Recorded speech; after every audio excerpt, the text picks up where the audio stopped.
Hey everybody, how's it going? Welcome to the No DQ live recap of Friday Night Smackdown for May the 1st, not the thirst, but the 1st. Already screwing up 10 seconds in, and I've already screwed up my intro. May the 1st, 2020, Smackdown. We have Money in the Bank coming up a week from Sunday. Lots to talk about, so let's go ahead and get started. Shout out to the chat room, everybody watching live. I appreciate it, and thank you to everybody watching on demand as well. If you enjoy this video, please share it, tell a friend, spread the word. We kicked off the show with Daniel Bryan coming out for a promo. Bryan's hair noticeably getting a bit longer, although that could just be Daniel Bryan growing his hair out again. I know we all have the situation with not being able to go to a hair salon, but if you're Daniel Bryan, one would think he would be able to get somebody to cut his hair if that's what he wanted.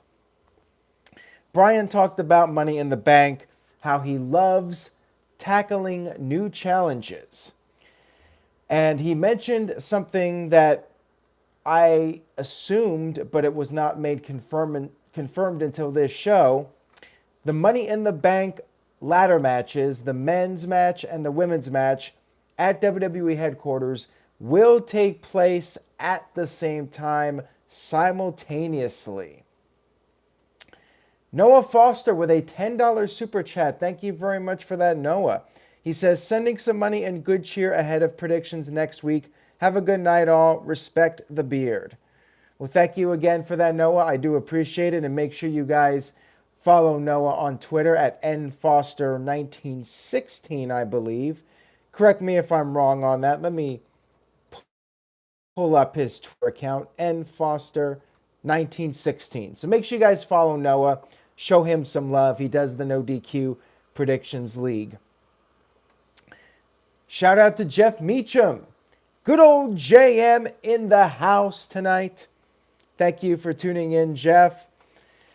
Got Ken terminated by Google. Wow, I cannot talk tonight, so this might be a rough recap, guys. Sometimes I'm on the ball, sometimes I just screw up every other line. So it is what it is. Sometimes you just aren't on the right wavelength when it comes to doing these live streams, but I'm gonna do my best here.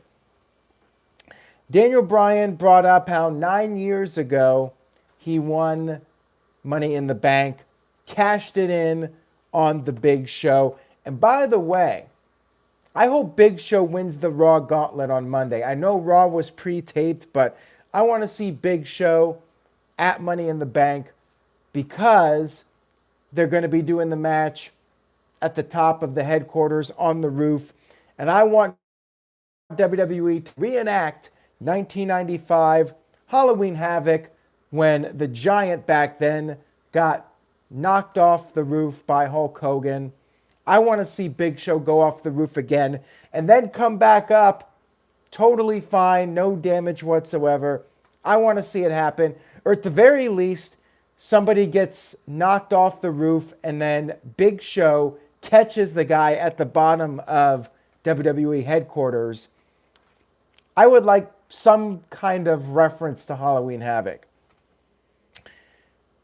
Daniel Bryan was disappointed that Drew Gulak was not part of this match. And then he called out Baron Corbin, King Corbin, I should say. Corbin came out and cut a promo on Bryan saying Bryan should be careful what he wishes for. And then Corbin showed the footage of him beating Gulak with help from Shinsuke Nakamura and Cesaro last week. Corbin said that Bryan is not the only person in this upcoming match that won Money in the Bank. And then Corbin mentioned that he will look down on his subjects. He will win Money in the Bank. And Corbin also brought up the idea of somebody possibly being thrown off the roof, which makes me think it's going to happen. Might end up being Corbin for all we know. Bryan responded by saying, yeah, Corbin did win Money in the Bank. However, Corbin was one of the few people that actually blew it failed to successfully cash in Money in the Bank. Corbin responded by saying he is stronger and smarter than he was the first time around. We finally had a match between these two after a lot of talking. Corbin did some more talking during the match, doing his trash talking. Got a near fall with the deep six. Bryan fought back, but then when they were fighting on the outside of the ring, Corbin used a ladder. Of course, as you guys know, WWE has all the ladders on the outside of the ring as props to promote the pay-per-view. Corbin used one of those ladders, causing a disqualification, and then he attempted an end of days on the ladder in the ring, but Bryan countered, put the yes lock on until Shin and Cesaro made the save for Corbin. They brawled on the staging area, and then Corbin took Bryan and threw Bryan off the stage into all the ladders that were set up on the floor. And the announcers were teasing maybe that's going to happen to Bryan or somebody else being thrown off the roof at Money in the Bank. Again, big show for that final spot, but my gut feeling is it's going to be Jinder Mahal. We shall see. Psycho Jet Black with a $2 super chat. Thank you very much for that. He says, did WWE tape multiple endings for Money in the Bank, or is it live? The Money in the Bank ladder matches are pre-taped. They were taped, a week or two ago? I don't know if they did multiple endings. I mean, it's always possible that WWE could do something like that just in case somebody decides to leak out the finish, but perhaps we'll never know unless somebody down the line does an interview and says, oh yeah, we taped 2 finishes to the match, or 3 or 4 or whatever. We had Braun Strowman come out with his brand new Strowman Express t-shirt. Talked about how the past is the past in regards to the Wyatt family and his history with Bray. He was quickly interrupted by the Firefly Funhouse, and Bray Wyatt read a story entitled The Black Sheep, a story about a shepherd and the black sheep. And of course, this was a parallel of real life with Strowman being part of the Wyatt family. And Bray said that this selfish sheep left for greener pastures, and the shepherd was very sad. All the other animals abandoned the shepherd as well. And then Strowman said he's tired of hearing about this. He's done with the puppets. If Bray Wyatt has something to say to him, Strowman said he wants Bray to come down there and say it to his face. Bray just responded by waving and saying goodbye.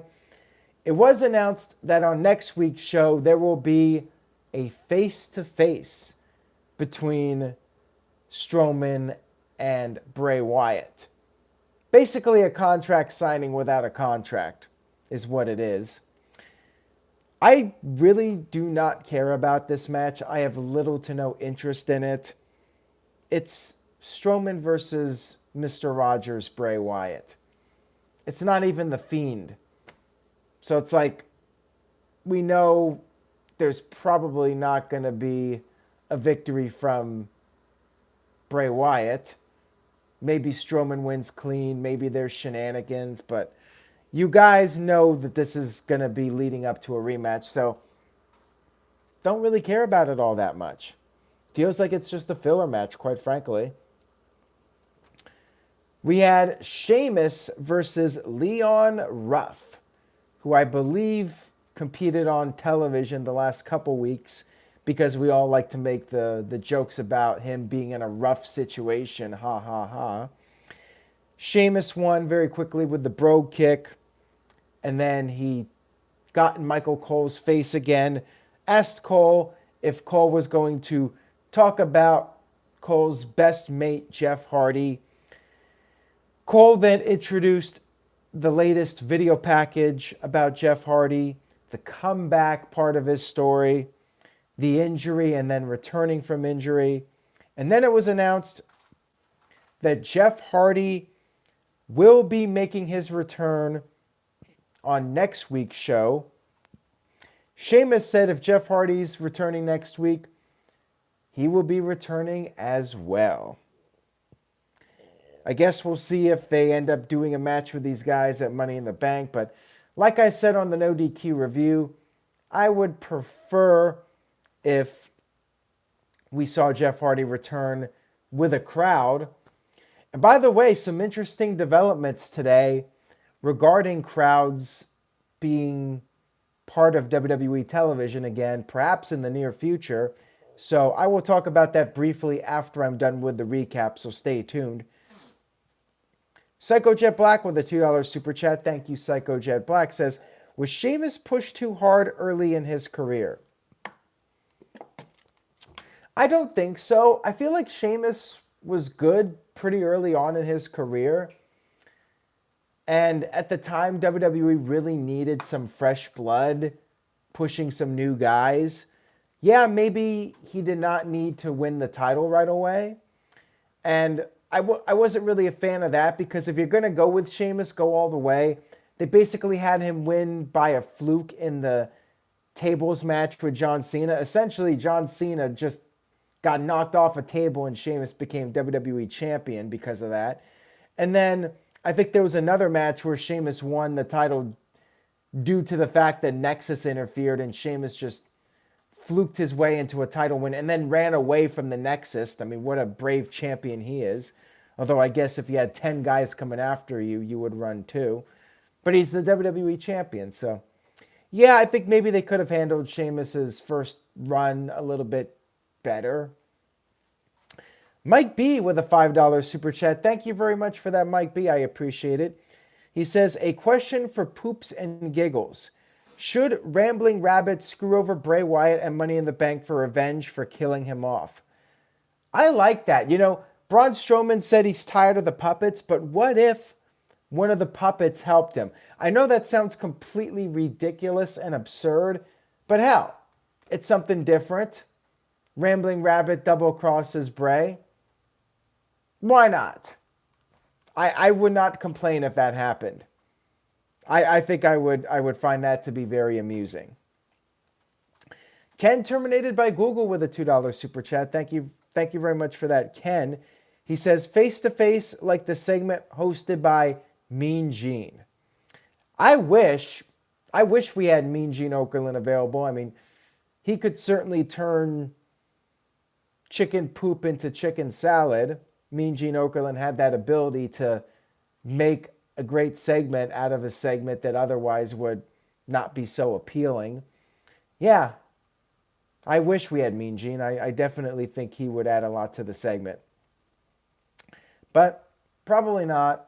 Probably just Michael Cole. We had Otis backstage with Mandy Rose. He said he's going to win Money in the Bank for his peach, Mandy. Mandy said that she's not focused on Sonya Deville anymore. She's looking forward, not back. She is going to win Money in the Bank. She talked about how winning Money in the Bank is worth the risk. The award is worth it. It's worth taking that risk. We had a match between Mandy Rose and Carmella to determine a participant in the Money in the Bank women's ladder match. Mandy was in control for most of the match early on, but then all of a sudden, we had Sonya Deville come out for the heel distraction. Sonya was talking about how she was feeling nostalgic. Last year, she gave Mandy her Money in the Bank spot, but then Mandy dropped the ball. Sonya even handed Mandy the briefcase, and Mandy still lost Money in the Bank, and then said Karma is a bitch. Bitch. This was apparently enough to finally distract Mandy. Mandy was doing a good job for once. You know, I talk about the stupid baby faces, how they always get distracted by the heels. And Mandy was doing okay for a while, but when she got called a bitch, she finally got distracted, and Carmella hit the super kick, picked up the 1, 2, 3, and Mandy gets added to the stupid babyface list. Damn it, Mandy. You were doing so good there for a few moments. I thought maybe just for once she'd be a smart baby face and not be distracted by the heel's obvious tactics. Nick Glavin with a $2.79 super chat. Thank you very much for that. Says, do you see lots of potential in Otis? I don't think Otis is going to be a main event guy, but I'm very entertained by him, and I hope he has a spot in WWE for many years. Otis has been one of the best things about WWE programming this past year. So the guy has a lot of charisma, a lot of personality, and I think there's definitely a spot for him for quite some time. I think he could be around for several years. Mike B with a $5 super chat. Thank you very much for that, Mike B. I appreciate it. He says, one last question. Is WWE promoting Jeff Hardy a lot in hopes he'll re-sign when his contract ends so he does not join Matt in AEW? I think WWE wants to capitalize on their investment first and foremost. Jeff Hardy is a guy that can print money. You can make a lot of money with Jeff Hardy, so why not take advantage of it? I don't think Jeff is going to be one of those guys that WWE just sends home to sit out the remainder of a contract, because Jeff Hardy on TV equals money. Jeff Hardy t-shirts, merchandise, all that stuff. Jeff Hardy moves numbers, and once the crowds come back, Jeff Hardy is a guy that also draws crowds. That's what WWE wants to accomplish with Jeff. They want a return on their investment. Of course, I'm sure they would prefer if he did not go to AEW, and they'll probably try to keep him around in some capacity as long as he's able to wrestle. Maybe they'll transfer him to a backstage role at some point. Who knows? Moving on here, we had a post-match beatdown before I move on to the next segment. After Carmella beat Mandy Rose due to the distraction from Mandy, or Sonya, excuse me. Sonya got into the ring, beat up Mandy, and then kept screaming that she's going to end Mandy. She's going to ruin her life. I thought Sonya did a great job here. My only criticism is I'm just not a fan of the dumb baby face, always getting distracted by the heels. That's one of those things that I really want to add to my checklist of segments that bring down the letter grade, because I think WWE just relies on it too much. And I'd like to see something different other than the babyface just gets distracted by the heel and loses. See, I have no problem with it when it's the other way around, when the heel gets distracted by the babyface. Like, to me, that makes perfect sense. But the heel outsmarting the babyface, I'm not really a big fan of it. I'm old school. Got to tell you guys, I'm old school psychology with this stuff.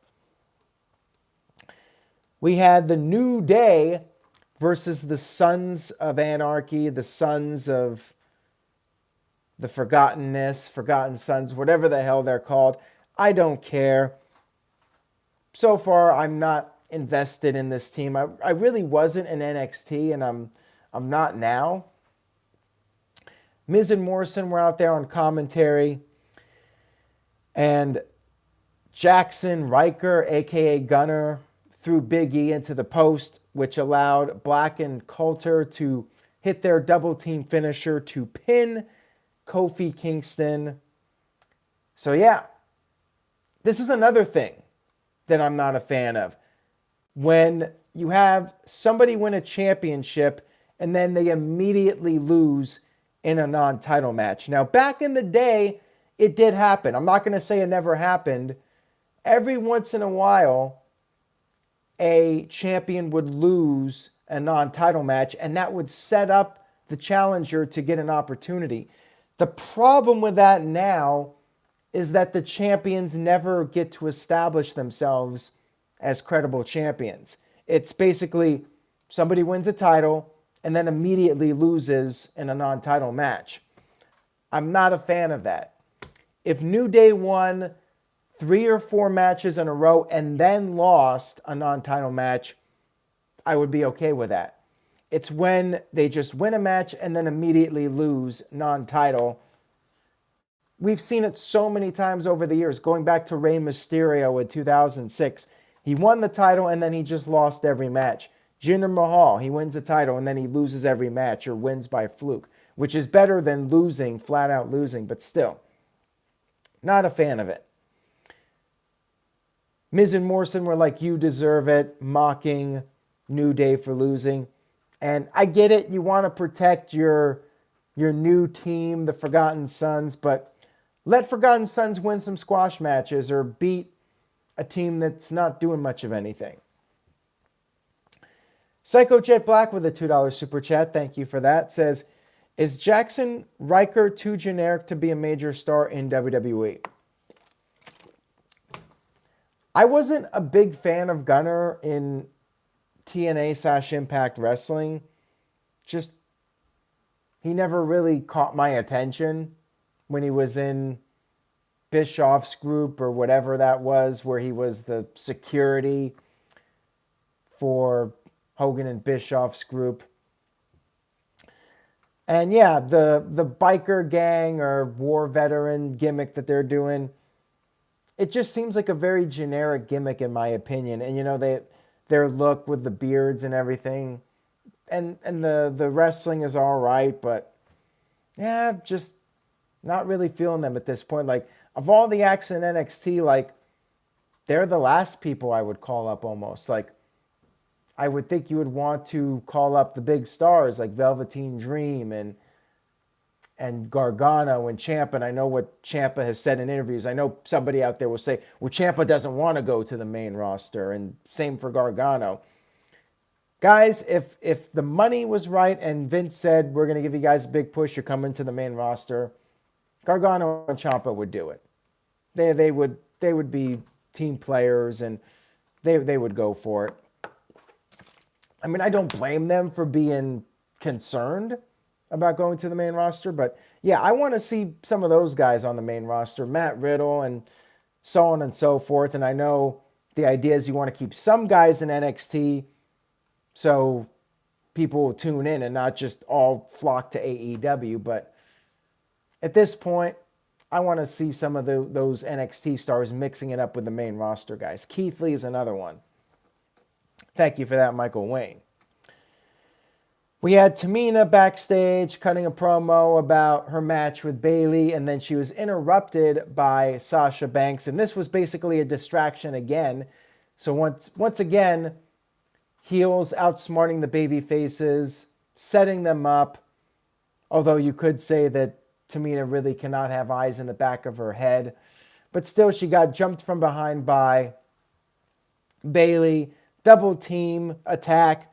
At least Tamina has a friend in Lacey Evans who made the save. And then it was announced next week, holla, holla, holla players, there will be a tag team match between those two teams. Adrian with a $2 super chat. Thank you, Adrian. Says, Breezango is more over than the Forgotten Who. Ouch. That might be the savage line of the night. I mean, it's true. Breezango, even when they've been positioned as the bottom of the barrel as far as tag teams go, you still have some people doing the Fandango dance and getting all worked up over Tyler Breeze. All the ladies like Tyler Breeze. So, I mean, I think that's a true statement. Again, I'll give Forgotten Sons time, but I don't think it was necessary for them to beat New Day the first night in, especially when I feel like their push will end in 6 weeks. And then it's going to look really foolish. At least slowly build them up, and then if they don't catch on, at least you don't have them beating your tag team champions. I've gone on way too long about that. Psycho Jet Black with a $2 super chat. Thank you, Psycho. He says, Forgotten Who will never be as relevant as EC3, or as irrelevant, I should say, as EC3. Man, EC3 has been released. Why do you have to still put the guy down, man? That's just mean. That's like just you stab somebody and then you have to twist the knife a little bit extra. I mean, give the guy a break. Poor EC3. Leave the guy alone. Let him rest in peace. Let him go to sleep. Get some rest. All right, we had a Sonya Deville and Dolph Ziggler promo backstage.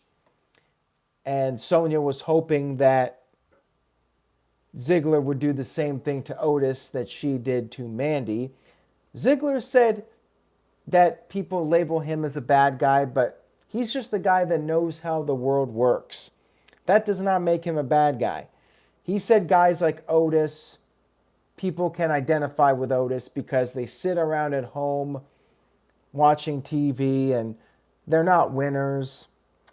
Ziggler vowed to win Money in the Bank again, cash it in successfully again, become world champion again. And this led to the main event of the evening.